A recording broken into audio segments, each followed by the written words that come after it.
فاحنا ما وصلناش اصلا لمرحله ان انا احترمها كست، لا احترمها كبني ادم الاول. صحيح. ما ينفعش افاضل ما بين شخصين بناء على انهي حسبه ربحانه، مم. لان ده مش بيزنس. مم. في حد المرة دي بعت لنا القصة فويس، وأنا كتبتها وراه. وقعدت بيضت الورقة بقى، وبعد ما خلصت الورقة رحت نقلاها على بس قصة فيها أحداث كتير جدا. هو بعت لنا تفاصيل كتير، وعايز ان انا سألته والله ينفع ان احنا، كنت حابة ان نعرض هو الفويس نوتس ولكن كنت هو رفض. بالظبط. كنت حابة ان احنا نعرض الفويس، نسمع صوته وهو بيقول لنا المشكلة واحنا نعلق عليها. بس هو رفض، قال لي لا انا مش عايز صوتي يظهر. فاحنا احترمنا رفضه وكتبنا القصة وهنقراها مع بعض.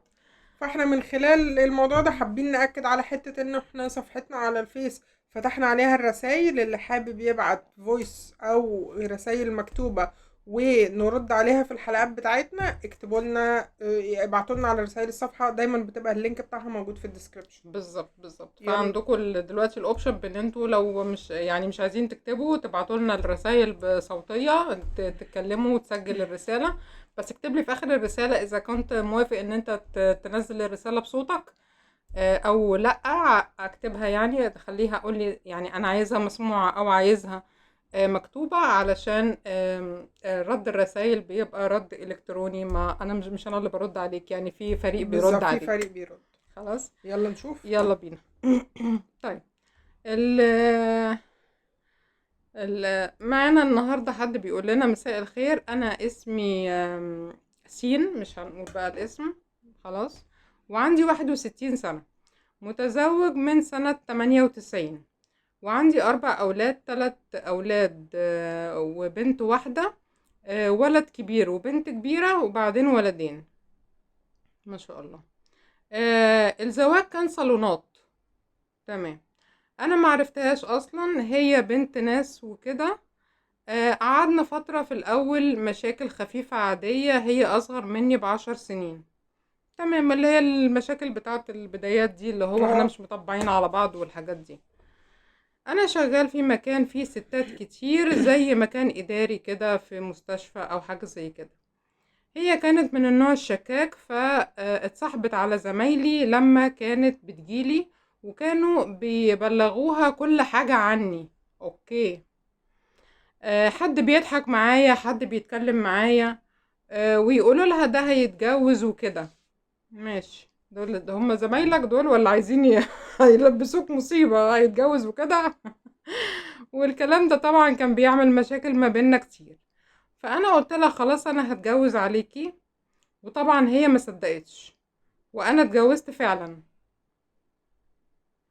انت كنت بتهدد ولا كنت عايز تنفذ فعلا، ولا انت اتضايقت ولا لا، هو ده ايه؟ عند باين، اه، يعني ده ده هما عند بيعندوا واضح. بعض، وهي طب مش اوكي. انتي شايفاني انا كده كده مش يعني شايفاني ان انا هتجوز عليكي، والناس بتقول هتجوز، طب انا هروح فرح اتجوز اتجوز. فعلا، فراح اتجوز ف فعلا. تمام. طيب تمام. وانا اتجوزت فعلا كام شهر كده، وزوجتي الاولى كانت حامل في الولد الثالث. اوكي. والزوجة التانية حصل مشاكل، وقالت يا أنا يا هي.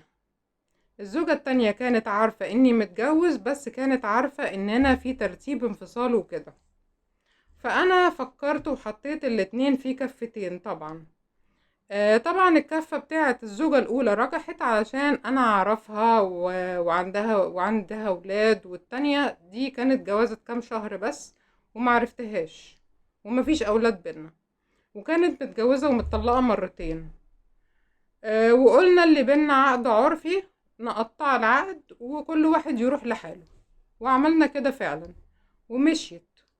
ولكن الزوجة الأولى عرفت وعملت مشكلة، وجه خالها وحاول يلم الموضوع من غير ما نعرف، من غير ما نعرف أهلها، علشان ما ندخلش فيه مشاكل مع الأهل. وحل الموضوع وخلاص، بس فضل عندها شك رهيب فيا. ومشينا على كده فترة، بس اتغيرت معايا من الناحية العاطفية والعلاقة وكده. العلاقة قلت عن الأول، وكمان مصاريف البيت كترت. اوكي. الموضوع في ما هي حاجات ملهاش قلت علاقة، وفي حاجات يعني مصاريف البيت ملهاش علاقة بالموضوع. بالظبط. اوكي. طيب. وانا كنت بسايس علشان في عيال وكده. الولد الرابع جه، وكان في اوكي، كان في الولد التالت، دلوقتي الولد الرابع جه. ماشي، ومشينا كده ومشيت الدنيا. وال ووالدها اتوفى، وايه وامها كمان اتوفت، وهي ورثت منهم ورث شقة وسطح. الشقة كانت ساكنة، فانا قلت لها طيب السطح ده ممكن احنا نسكن فيه بدل الشقة الايجار اللي احنا قاعدين فيها. وهي قالت لا، مش عاوزة اسكن في بيت العيلة. بس انا كنت بنيت طوب من غير سقف. هي قالت خلاص نبيعها، وانا جبت زباين كتير وايه، واتباعت الحمد لله. ايامها كانت في حدود من 45 ل50 الف. هي راحت تحط الفلوس في البنك، وانا معاها عادي. كنت بروح اخد قروض، وهي كانت بتحطها باسمها. وكنا بنصرف، وكنا بنصرف نفسنا في الازمات. اوكي. انتوا كان في بنك معين كانوا هم بيروحوه فهي بياخد راحت حطت الفلوس في باسمها نفس في البنك. نفس البنك اللي هو بيروح ياخد كان منه بيروح القروض. ياخد قروض، وهي كانت بتروح معاه، وبعدين يفتحوا حساب باسمها يحطوا فيه الفلوس، وهي تصرف منها في الأزمات. اوكي. ونرجع القرض تاني. فاللي قاعدة على الاستعلامات قالت لها ممكن جوزك يمضي على أساس لو احتاج فلوس يجي يصرف منها. قالت لا، أنا بس. من هنا أنا اتأكدت إنها اتغيرت، وكمان آم آم وكمان بتطلب مصاريف كتير عن الأول. ما كانش كده الأول، ما كانتش المصاريف كده. هي دلوقتي بتقول إن الفلوس اتصرفت في البيت واحتياجات البيت. وأنا عملت عملية آه، وأنا عملت عملية. أنا مش بشك فيها من أي حاجة. أوكي. يعني احنا الكلام دلوقتي مش شك فيها في فلوس، انها خدت الفلوس صرفتها في حاجة. هي اكيد صرفت فلوس في حاجات البيت يعني. تمام. طيب نكمل. قلنا خلاص ننفصل علشان في لأتفه الأسباب بترد ولسانها طول قوي. من بعدها عملت 3 عمليات أو 4 عمليات. في جلطة في القلب، وفي جلطة. هو كاتب كده، هو بعتلي جلطة في القلب. هي جابتها لي وهي اللي جابت له جلطة في القلب. ماشي، ألف سلامة. اوكي. بترد عليا والند بالند، وهي مش بتشتغل ولا موظفة. وتزق وعملت عملية في رقبتي، وعملية في ظهري، وسكر وضغط. فأنا قلت أفكني منها. بس لما عملت عملية في رقبتي، ولا تسأل ولا تخلي العيال تساعدني في شيء. أنا بقيت أتعصب وأشتم، وهي تشتم أكنها كانت في جرة وطلعت لبره، وتنده العيال علشان يحموها مني. وبعدين حصل ان الولد غلط فيها، فانا اخدت جزمته وخرجتها بره، وقلت له لما تحترم نفسك وتعرف قيمة البيت ترجع. هي ردت وقالت لا، انت اللي بره وهو اللي جوه. تمام. المشكلة دي بقى لها 2 سنين. اجتنبتني نهائيا. هي في غرفة مع بنتها، وانا في غرفة، ومفيش بينا غير الاكل والشرب والمصاريف. انا قلت اتجوز علشان انا مش حمل حاجة حرام. كلمت حد على الفيس، بنات من الفيس وكده. العيال تدخلوا وقالوا انت هتسيبنا، البيت هيتخرب. قالوا طيب انت اقعد في غرفة وهي في غرفة. قلت لهم ما هو ده الوضع القائم، احنا زي المنفصلين، وهي مش بتديني حق الشرعي، وتاخد فلوسي وخلاص. ولما تخلص تطلب فلوس تاني، واروح استلف، وهلم جرة لحد ما وصلت للمعاش واخدت مكافأة الخدمة. كنت عاوز اعمل مشروع واشتغل فيه بدل ما اشتغل عند الناس. بس هي قالت لأ، الولاد محتاجين فلوس، الولاد في الجامعة، والولد في هندسة. تمام. واخدوا المكافأة اللي جاب لابتوب واللي جاب موبايل واللي جاب معرفش ايه. وانا بقيت مرمطون بشتغل عند الناس 12 ساعة، وساعة رايح وساعة راجع، 14 ساعة في الشارع. وارجع البيت تعبان، اكل وخلاص. واتكلمت مع الولاد، انا مش مرتاح، واتكلموا معاها. هي كل كلامها: انت من 25 سنة عملت، انت من 25 سنة سويت. عاوزني ارجع لك، ترجع لي كرامتي وتجيب لي ذهب ولبس، علشان يعني ايه ترجع تاني العلاقة بينهم كويسة ويبقى في علاقة زوجية وكده. هو بقى بيقول اي كلام. هي ردت كده: الكلام اللي بتقوله ده اي كلام وكلام فارغ، فانا تعبت ومش عارف اعمل ايه. هل اسيب البيت وامشي واسيبهم يضربوا دماغهم في الحيط، ولا اسلم امري لله واكمل علشان العيال، ولا اعمل ايه بالضبط؟ الموضوع كبير. الموضوع كبير كبير كبير. احنا علشان نقعد نفكك 25 سنة الموضوع مش هيتحل بالظبط. في فيديو 10 دقايق. يعني خلينا الأول نتفق إن احنا واحنا هنجاوب بناء على اللي انت حكيته بالظبط، اللي هو نص اللي بيحصل، لأن في اه نص تاني احنا ما نعرفش عنه حاجة. انت حكيت من وجهة نظرك، واللي انت عملته انت حكيته، اوكي. احنا مش هنقدر فعلا يعني نرد على 25 سنة احداث في 10 دقايق، لان في اخطاء منك وفي اخطاء منها، صح ولا بالظبط. انت؟ اه الفكرة بقى ان انا شايفة انه في ترند في طريقة الكلام، انه احنا عمالين نربط حاجات ببعض ملهاش علاقة ببعض. صح. يعني المصاريف زادت، حضرتك اصلا في زيادة في الاسعار، فمفيش بالظبط حاجة اسمها المصاريف زادت. بالظبط، صح. قصة الفلوس ملهاش علاقة. صح، كنت هقول له كده. يعني هو بيقول ان المصاريف زادت عن الاول، هي ما كانتش بتصرف كده. طب ما هو اصلا كل حاجه اصلا حاجة زادت. غليت، يعني انت فموضوع الصرف ملوش علاقة. ما تحطهاش بالمنطق ده، ان هي كل مدى هي بتزود عليك المصاريف، قصدا انها تزود المصاريف. انت اصلا انزل وشوف الحاجات كانت بكام وبقت بكام دلوقتي. بالظبط. احنا في خلال، انت بتتكلم في 25 سنة، احنا في خلال 5 سنين الرز اللي كان ب6 جنيه بقى ب30 جنيه. يعني في نطة. بالظبط. الموضوع المصاريف نركنه على جنب. مم. تمام، ننحي بقى الحتة دي جانبا. وهو واثق فيها في موضوع الفلوس ده، بيقول انا مش بشك فيها في موضوع الفلوس، ان هي ان بتخنصر او ان هي هي بتاخد بتعمل فلوس او حاجات او حاجة. طب فاحنا ننحي موضوع الفلوس جانبا. بالظبط. دي نقطة. تاني نقطة، ما ينفعش ان انا اعمل كل التصرفات وكل المسببات اللي تخليك تتضايق مني وبعدين ارجع استغرب انت ليه متضايق مني.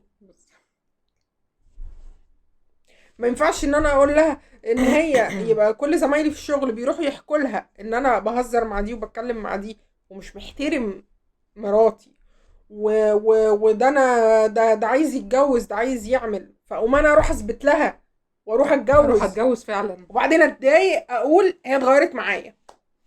ده كلام غير منطقي. عندنا تبعيات لافعالنا. انا بدي الكوره كده، الكوره بترد لي. لو انا ضربت الكوره بسرعه 1 متر في الساعه هترد لي 1 متر. لو رزعتها في الحيط هتخبط في وشي، هتضرب في وشك. بالظبط. فما ينفعش اقول هي الكوره خبطت في وشي ليه وانا ضاربها ليه جامد، يعني عملت ما كده؟ ينفعش. صح. دي نقطه. ف اللي بيحصل دلوقتي انه احنا بنتحمل عواقب اخطاء كتير وصلتنا للنقطه اللي احنا فيها. بالظبط. انا حاسه ان الموضوع كله سلسله من ان احنا عمالين نضايق في بعض احنا الاتنين، ومين اللي يضايق التاني اكتر، لان احنا بنعند. واول حاجه انت عملتها خطأ منه هو قصه ان انت تتجوز عليها. انا عايزه اقول لك ان قصه الجواز عليها دي زي ما يكون انت رحت ماسك سكينه ورحت ضربها في قلبها. انتي مالكيش لازمه وانتي مش مهمه، وانا هروح اتجوز عليكي وانا معايا فلوس اتجوز عليكي، وانا زي ما اتجوزت الاولانيه هتجوز التانيه، والقصه قصه فلوس، وانتي هي تطلب مني حاجات ذهب عشان احنا نرجع كويسين مع بعض، فاحنا حولنا الجوازه لمعامله ماليه. انا هديكي فلوس عشان انتي تديني حقوقي. الجواز مش كده. انتوا وصلتوا الموضوع في الاخر ان هي بدأت يعني تتصرف معاك بطريقة انها، يعني هي ممكن ما تكونش قصده او ممكن تكون قصده انها تخليك على طول دايما معاكش فلوس عشان ما تقدرش تتجوز تاني، لان هي شافت ان انت لما بيكون معاك فلوس بتتجوز وبتعمل، مش بتحاجي على البيت وبتكمل وبتشوف البيت محتاج ايه وبتعمل ايه. انت كويس في حاجات كتير، انت كويس في تربية الاولاد، انت كويس في ان انت بتاخد بالك من غلط الولد وبتحاول ان انت يعني ترجعه عنه، والولاد ماسكين فيه. والولاد عايزينك تكمل معاهم وعايزين البيت يفضل قائم، علشان كل واحد لما يجي يتجوز يبقى عنده بابا وماما يخش بيهم يبقى شكلهم حلو، مش عايز يخش يقول انا ابويا مطلق امي، فالقصة مش هتبقى شكلها حلو خالص ليهم. يعني هم حابين ان انتوا تكملوا مع بعض. وانا عندي في جملة هو قالها ضايقتني جدا، ان انا بقى لما اتجوزت التانية وهي جوازة عرفي لمدة 3-4 شهور، كام شهر كده، فالزوجة التانية عملت مشاكل لان احنا ما كناش نعرف بعض. الزوجة التانية دخلت على حس انها ايه، ان انا هطلق، يعني انا ماشي في اجراءات ان انا هطلق الزوجة الاولى. فهي اعتبرت ان الزوجة فاعتبرت الاولانية نفسها بتمشي. ان احنا ايه، احنا دلوقتي اتجوزنا عرفي وبعد شوية هنقلب رسمي وهو هيكون طلق التانية وهنكمل احنا مع بعض. ما حصلش. لقيت ان الموضوع ما حصلش والدنيا مكملة، فقالت له يا انا يا هي. فهو قال ايه؟ فقال عادي. انا لما جيت اعمل كفتين حطيت دي في كفة للاولانية ودي في كفة، والتانية، كفة الاولى طب فكفة الاولى طبت عشان في عيال. في عيال. دي جملة يعني I'm so sorry مقرفة. بالظبط. لانه احنا ما بنقيمش البني ادمين كده. انت نظرتك للستات وحشة جدا. بالظبط. مفيش حاجة اسمها، ما ينفعش انا مكمل معاها عشان خاطر العيال، يعني مش عايزين نوصل يعني هي شخصيا ملهاش لازمة. هي كشخصية انت عايزها وعايز تكمل معاها، يعني معنى كده ان هي شخصية كويسة، مش وان انت قاعد بقالك سنتين متضايق لان الوضع القائم ان انت بعيد عنها وهي بعيدة عنك، وانت عايز تدور على لحل ده. اللي انا فهمته من سؤالك في اخر السؤال ان انت عايز ترجع ان انت تبقى انت وهي علاقتكم كويسين مع بعضيكوا، وهي تبقى العلاقة كمان الزوجية كمان تبقى موجودة، لانها مش موجودة نظرا لان كل واحد قاعد منكم في اوضه. فانا لما انا هبين للبني ادم اللي قدامي ان هو يعني انت ملوش بتعزه. قيمة، هيرد عليا بالطريقة دي. بالظبط. هو كمان هي بترد عليك بتقولك انت شايف ان انا ماليش قيمة، هات ذهب وهات فلوس وهات حاجات علشان هو ده اللي انا عارفه اطوله منك. بالظبط. ما هو انا مش عارفه اطول منك مشاعر احترام، لانك ما احترمتنيش من اول صباح خير ورحت اتجوزت عليا وما عملتليش اعتبار. بالظبط. فاحنا اوريدي من اول صباح خير انت ما عملتليش قيمة. وحتى لما جيت تطلق التانية علشان فضلت في دماغك فلقيت ان كفة الاولى رجحت، دي حسبة بزنس مش حسبة بني ادمين. انهي كفة خسرانة. فكفة اللي بقالها 3 شهور خسرانة. مش دي انا ما اعرفهاش، متجوزه متطلقه مرتين، بس انا ضامن الاولانيه، عشت معاها وخلفت ومعانا عيال والكلام ده. فاللي انت هتعمله دلوقتي عشان تحل المشكله انك لازم تقدم السبت، ومش هتقدم السبت بس عشان انت هتعوض 25 سنه، انت هتقدم السبت والحد والاثنين بالظبط، وتبين احترام وتبين اماره انك عامل اعتبار لهذه السيده كبني ادم قبل ما نخش في مراتي اصلا. يعني احنا من مبدأ مراتي مش موجود لان انا استسهلت ان انا اروح اتجوز عليها. صحيح. وان انا اروح اتكلم مع واحده تانية وان انا فاحنا ما وصلناش اصلا لمرحله ان انا احترمها كست، لا احترمها كبني ادم الاول. صحيح. ما ينفعش افاضل ما بين شخصين بناء على انهي حسبه ربحانه، لان ده مش بيزنس. فلما هنخرج بره حسبه ان هي مش بيزنس هنقول ايه بقى؟ دي اللي صانتني، ودي اللي صانت البيت، ودي اللي احترمتني في غيبي، ودي اللي ما رضيتش تطلب الطلاق علشان تحافظ على البيت، ودي اللي بتربي الولاد وحافظت على البيت وحافظت على الفلوس والكلام ده كله. وما عملتش حاجات من اللي احنا بنشوفها بقالنا شهور بنحكيها. رفعت عليا قضية و20 و50 وبهدلتني وشحتتني وخلتني على الحديدة. ما عملتش كده، بس حافظت على البيت. بس عملت ايه؟ عمالة تنفس عن غضبها. هي غضبانة، وعشان اكون صريحة معاك هي عندها حق في غضبها، لان اي حد هيتحط في مكانها هيحس بالغضب ده، ان انا انسان ما كانش ليا في اي وقت من الاوقات اي اهمية عندك.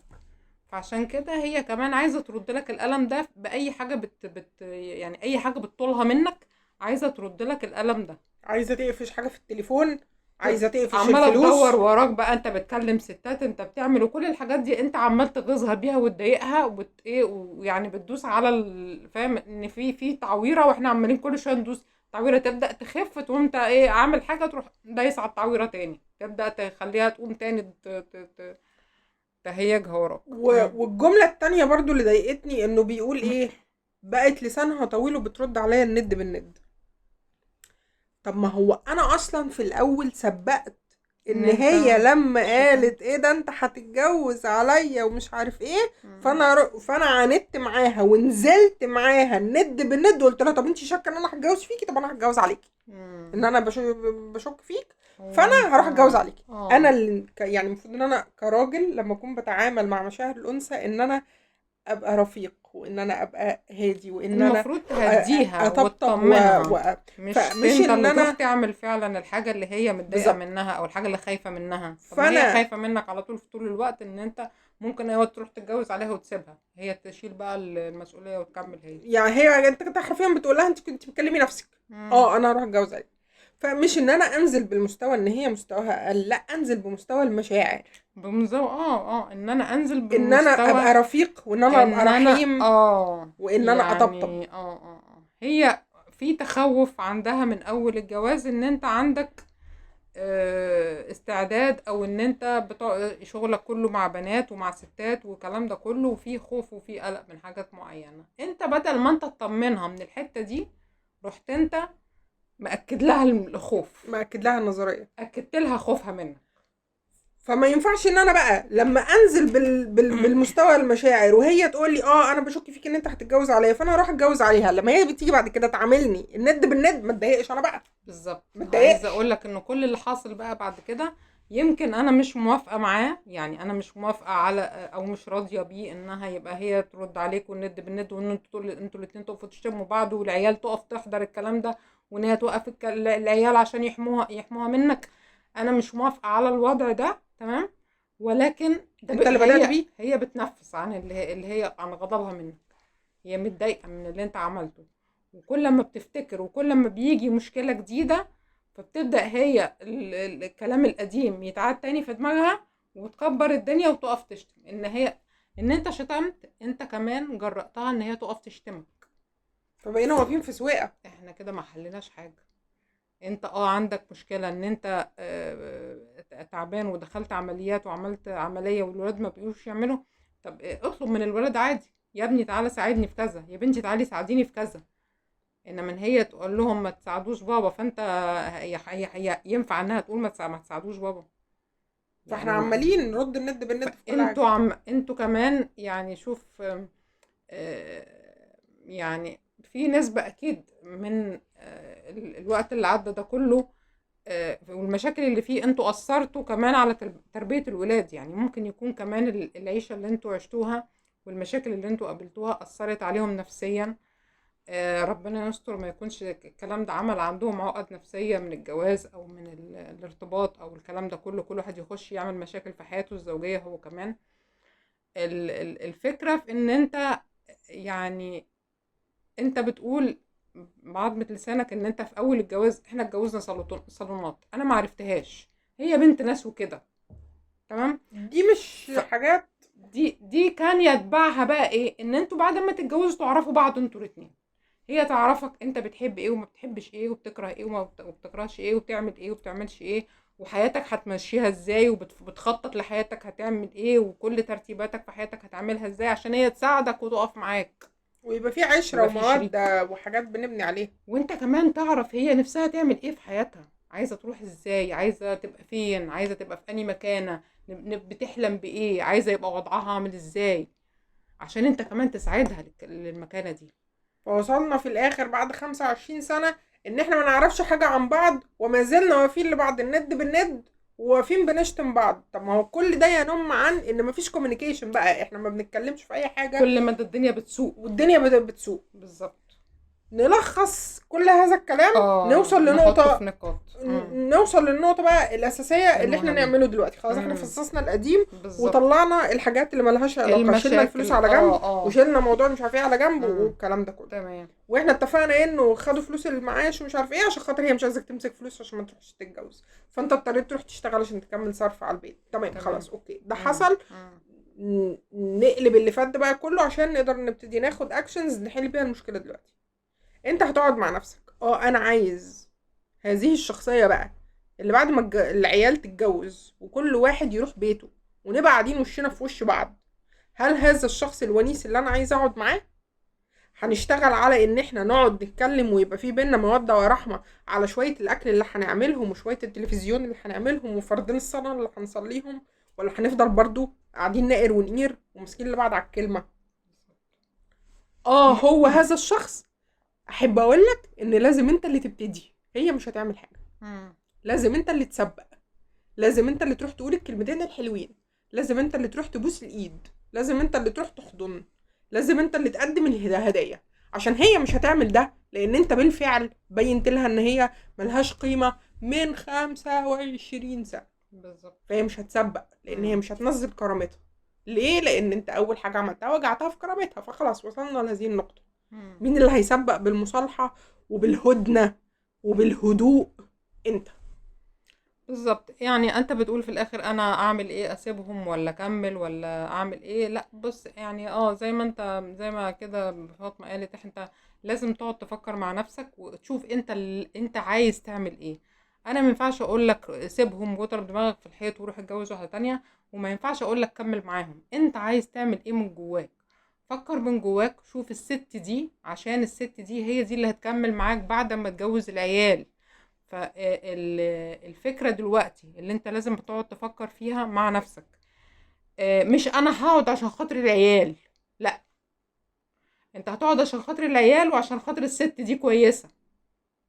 لازم تفكر فيها، انت الست دي كويسة معاك وانت مبسوط منها وهي اخلاقها كويسة وهي كويسة وانت بتشكر فيها وكل الكلام الجميل ده، وتتمنى ان انت تكمل بقية حياتك معاها، خلاص يبقى نكمل.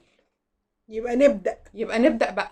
هنبدأ نعمل ايه؟ لازم نبدأ ان احنا في اخطاء عملناها قبل كده، واخطاء ممكن بالنسبة للجنس الاخر من الزوجة انها اخطاء لا تغتفر. هي حاسة بكسرة، هي حاسة منك انت كجوزها بكسرة، فما بالك يعني انت من اقرب الناس ليها، مش من غريب. يعني مش واحد جه غريب كده عدى في الشارع راح شتمها فهي خلاص قالت الله يسهل له الله يسامحه، لا، دي منك انت، الكسرة جت منك انت. فعلشان كده هي على طول يعني مشحونة، شايلالك حاجات على طول، وهي انت قلت في اخر الكلام، هي كل شويه عماله تقول ايه، من 25 سنه، من 25 سنه انت قلت، من 25 سنه انت سويت. فهي خلاص بقت حافظه، بقت يعني شايلالك حاجات. فانت لما هتقعد تفكر مع نفسك وتقول انا عايزه اكمل عشان خاطر البيت والعيال وعشان خاطر الست دي كويسه وعشان اكمل معاها بقيه اللي فاضل في حياتي، وهي انسانه عندها وفاء وعندها اخلاص، وانا استفيد من ان انا اكمل معاها، وان انا ابقى مبسوط ان انا اكمل معاها، ما اقعدش ادور دلوقتي على حد اقعد ابدا معاه من الاول وجديد. لو انت وصلت مع الكلام ده مع نفسك، يبقى لازم تبدا من دلوقتي تقعد معاها وتقول لها يلا نفتح صفحه جديده وتنفذ صفحة جديدة، وننفذ بقى، وننفذ مش نقول كلام ونصبح تاني يوم نقلب عكسه بقى تاني، نروح نكلم ستات مفيش بقى قصة الستات، خلاص نقفل قصة الستات دي. نحترم بيتنا ونحترم الست اللي عندنا ست موجودة ب100 راجل قعدت وربت وشالت وعملت كل حاجة. يعني بصراحة عايزة في اقول وقت انت معاك كل الستات سيدة. بتجري. بالظبط. بالظبط. لو لقيت ان الراجل ما بيكملش وما بيعملش وما بيسويش وعمال يستلف زي ما انت بتقول كده، ده انا بروح اخد قرض من البنك وهي بتكمل وبتظبط وبعدين بنخلص وبنرجع تاني الفلوس. طب في حد بيعمل كده بذمتك؟ بقى في حد بيعمل كده دلوقتي؟ ده ما بيصدقوا يغلطوا يقفوا لبعض على يبقى غلطة ما دام انت يمسكوا بعض في مش المحاكم. مكفي البيت، خلاص اروح عند اهلي وانت بقى خد العيال دي ربيها انت زي ما انت عايز تربيها. فنبدأ من جديد، نفتح صفحة جديدة ونقعد نعرف بعض تاني من الاول. انت بتحبي ايه، ما بتحبيش ايه، عايزه تعملي ايه، هنعمل ايه، هنعيش مع بعض الوقت اللي فاضل ده ازاي، نفسك نعمل ايه في الفتره اللي جايه. هنجهز العيال، هنعمل، هنجهز هنسوي. وهنقعد احنا مع بعضينا نتبسط ونخرج نعمل نصلي الفرض مع بعض ونعمل حاجات حلوه مع بعضينا. ابدأ جهز من دلوقتي. ممكن معلش تيجي على نفسك شوية، ان انت تجيب لها حاجة دهب تراضيها، ان انت تجيب لها حاجة لبس كده حلوة تفرحها بيها. ما يعني فرحتش ما عيب، ما فرحتش ينفعش عيب تبقوا بقالكم ما 25 سنة فرحتش مع من بعض زمان. وتبقى انت مش عارف هي بتحب ايه وبتجيب لها ايه وايه اللي بالظبط بيرضيها ايه. ما بالظبط. ينفعش. وانت بتقول ده في الاخر اكيد انت بتقول عارف هي بتحب ايه. ده هي طلبت مني علشان نرجع العلاقة تاني، هات لي دهب وهات لي حاجات غالية ومش عارف ايه. عايزة لبس ودهب وبيقول ايه بس ده كلام فارغ وده كلام فاضي. طب هو ده معناه ان انت ما تعرفش هي بتحب ايه وهي عايزة بالظبط ايه. بالظبط. فده مفيش كوميونيكيشن خالص. تمام. مفيش حوار ما بينكم، مفيش هنحل بقى كلام. دلوقتي. هنعدي بمراحل صعبة مم. وصعب ان احنا نيجي دلوقتي بعد 25 سنة يلا نبتدي نبدأ من الاول تاني، فده صح. هيبقى صعب. مم. محدش هيقول ان هو سهل وهنتعب وهنعمل. ولكن العظة والعبرة بالنهايات. احنا بالظبط. عايزين نوصل ليه في الاخر، احنا عارفين اللي احنا داخلين عليه فهنشتغل عليه. صحيح. شايفين ان القصة ما تسواش، مم. يبقى انت تقدر عادي جدا ان انت تنفصل وتروح تقعد في مكان بعيد وتصرف على العيال ونكمل حياتنا، ولا انت تسمع منها كلام وحش ولا هي تسمع منك كلام وحش، ولا تفتش في تليفونك ولا نتخانق قدام العيال. بالظبط. باحترام، بمودة ورحمة، وفراق بالمعروف او تسريح بإحسان. مش هسيب لهم البيت يخبطوا دماغهم في الحيطة. ما مم. بنقولش كده بقى. هو عشان متضايق فبيقول اه بيقول زي ما هو، بس ف هي بس اتفضل. يبقى احنا يا نكملها صح مم. يا نمشي ونقفلها صح برضو، ونصرف على العيال وانا اقعد في حته وهي تقعد في حته ونجتنب بعض وخلاص. بالظبط بالظبط. خلصت. انت عملت التجربة من زمان بتاعت ان انت فكرت ان انت تشوف الاسهل وتعمله. انت لقيتها هي حد زنان وبيضايقك وبيخنق عليك وانت هتتجوز عليا وانت بتعرف ستات وانت بتعمل وانت بتسوي، فرحت اتجوزت ونفذت السهل. اللي انت عملته ده كان السهل، ما كانش الصعب. وبعدين حتى لما عملت السهل ما قدرتش تكمله عشان لقيته ان هو برضه تقيل عليك، وما فما قدرتش يسواش. ولما تكمله. جيت فاضل ولما اخترت جيت وما جه الاولانيه. عندك بقى في مفاضله ما بين ان انت تمشي في السكه دي ولا السكه دي، فاخترت السكه الصعبه اللي بتاعت هي ان انا الصح. عندي عيال وعندي مسؤوليه وعندي زوجه وانا مهتم بيهم وانا عارفها وهي ست كويسه والكلام ده كله. تعال نكمل في الصعب. لما نجتهد في الصعب يبقى احنا اجتهدنا في الحته الصح. بلاش ان احنا نهدر مجهودنا على الفاضي. خلي الكلمتين الحلوين لها، بلاش يبقوا لحد تاني. هما الستات اللي انت هتكلمهم على الفيس احسن منها؟ هي عدلت احسن. يعني. هي احسن. تعبت معاك وشقيت وعملت بيت وهنجوز عيال وتقعد تفرح بيهم كده وتقول عندي عيل في هندسة وعيل في معرفش ايه. يعني معنى كده انها تعبت معاك. تعالى على نفسك شوية وراضيها. المجهود في الصعب احسن. وده ما يقللش منك لما تروح تراضيها ولا تبوس ايديها ولا تديها حضن ولا تعمل لها ولا ما يقللش تسوي لها. منك ابدا. ده الاستثمار اللي في الصح. ده ما يقللش منك، ده يكبرك في نظرها وتبتدي تبص تقول ايه هو بيعمل ايه. طب خلينا اما نجس النبض. لما تلاقي تكرار من نفس التصرفات ونفس اللين ونفس المعاملة الحلوة هتبتدي تبطل كلام اوتوماتيك من نفسها. انما هي ما زالت بتتكلم بتقول من 25 سنة ليه؟ لان مفيش حاجة اتحلت. انت ما جيتش اعتذرت، انت ما حاولتش تصلح. فمنطقي ان هي هتفضل كل شويه تفكرك. هي منتظره رد، منتظره البينج بونج يرد في وشها. ما بيردش. ما بيردش. عماله تتصل ومحدش بيرد ومحدش بيرد الناحيه التانيه. فده اشاره ليك مساء الخير في ايوه مشكله في نحلها. مشكله. هي بس حاسه لسه بالمعاناه، فانت لما تقعد بقى معاها وتتكلم معاها حاول اول حاجه ان انت تمتص غضبها الاول، لان هي غضبانه. امتص غضبها الاول وبعدين اقعدوا اتفاهموا مع بعض. احنا عايزين نفتح صفحة جديدة، عايزين نرجع تاني لان احنا نبقى اتنين محترمين. مش عايزة ولا نشتم ولا انتي تشتمي، عشان احنا عايزين نحافظ على شكلنا قدام الولاد. عايزين نكمل حياتنا مع بعض، عشان احنا الولاد فاضل لهم سنة 2 3 هيتخرجوا ويشتغلوا ويتجوزوا ويسيبونا. فاحنا اللي هنعيش مع بعض انا وانتي. يلا نشوف انتي بتحبي ايه نعمله مع بعض، وانتي شوفي انا بحب ايه نعمله مع بعض. عشان احنا اللي هنكمل مع بعض انا وانتي، مش مع العيال. انت هتكمل فاضل لك كام سنة والعيال يتخرجوا ويبقى احنا الاتنين وشنا في وش بعض.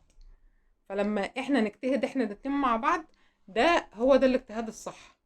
وبعدين ما يمنعش بقى ان انت كل اسبوع كده ولا 10 ايام تجيب لها حاجة حلوة وانت مروح، خش وتجيب بورد، خش لها بشوكولاته، ورد، خش تجيب لها بكيس فاكهه، شوكولاتات، يعني اعمل اعمل اي بقى منظر. كيس فيه بسكوتات وشوكولاتات وحاجات حلوة من الحاجات اللي هي بتحبها. ها، وقول انا افتكرت ده وانا ماشي جبته عشانك. ليكي. ده بتاعك انت، غير اللي غير للبيت. للعيال دول، ده مش للعيال، ده ليك انت.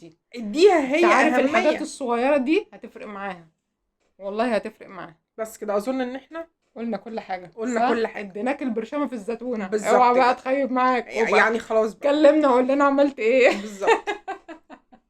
دي رسالة من رسائل المتابعين وردنا عليها وادينا لها الفقرة بتاعتها عشان حبينا ان احنا، لان طبعا زي ما انتم شايفين القصة طويلة، قصة فحبينا طويلة. نديها حقها ونرد على جميع النقاط اللي فيها، ونتمنى ان انتوا تكونوا استفدتوا.